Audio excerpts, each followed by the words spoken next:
Semua orang berlarian dengan rasa ketakutan dan desa hancur. Apakah yang sebenarnya terjadi? Berikut alur cerita film Winged Fire Dragon bagian 1, Kedamaian yang Hancur.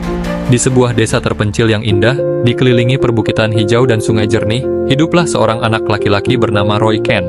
Desa ini unik karena menjalin hubungan harmonis dengan naga bersayap yang baik dan jinak. Roy Ken, yang masih sangat muda, sering bermain dengan seekor naga muda yang menjadi sahabatnya. Kehidupan desa begitu damai, penuh tawa dan kebersamaan, dengan naga-naga jinak menjadi bagian tak terpisahkan dari keseharian mereka.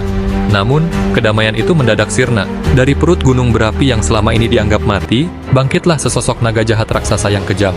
Naga ini tidak sendirian. Ia membawa serta koloni pasukan naga bersayap jahat yang selama ini tersembunyi. Dengan kekuatan destruktif yang mengerikan, naga jahat dan pasukannya menghempaskan amarah mereka ke desa. Bangunan hancur, pepohonan tumbang, dan kepanikan melanda. Naga jahat yang kejam itu kemudian memimpin pasukannya terbang menuju bulan, menjadikannya markas baru mereka, jauh dari jangkauan manusia dan naga baik, entah sampai kapan. Bagian 2, Bangkitnya Penjinak Naga. 20 tahun berlalu, desa telah dibangun kembali, namun kenangan pahit akan kehancuran masih membekas. Roy Ken, kini seorang pria berusia 28 tahun, telah tumbuh menjadi seorang penjinak naga. Roy Ken dan para penjinak naga lainnya telah melatih pasukan naga bersayap baik untuk menjadi penjaga perdamaian. Tugas pertama Roy Ken dan pasukannya tiba.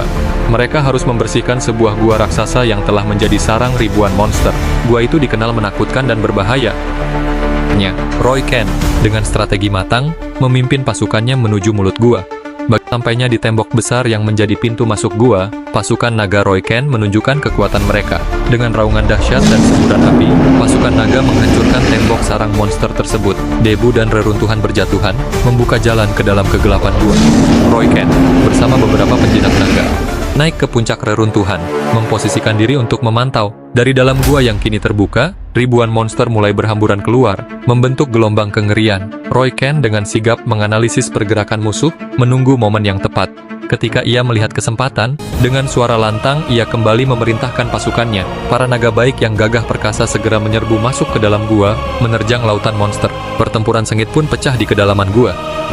Keningan menyelimuti gua yang kini dipenuhi bangkai monster. Para penjinak naga dan naga-naga mereka berteriak atas kemenangan dengan sorakan membahana.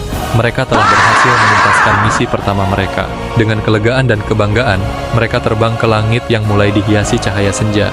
Kembali ke desa mereka yang damai. Bagian 4, Ancaman dari Bulan. Sementara itu, jauh di atas sana, di markas mereka yang tersembunyi di bulan, pasukan naga bersayap jahat dan raja naga jahat yang sudah bermutasi menjadi naga api yang kejam, dan telah menyelesaikan persiapan mereka. Dengan tatapan tajam dan ambisi menguasai,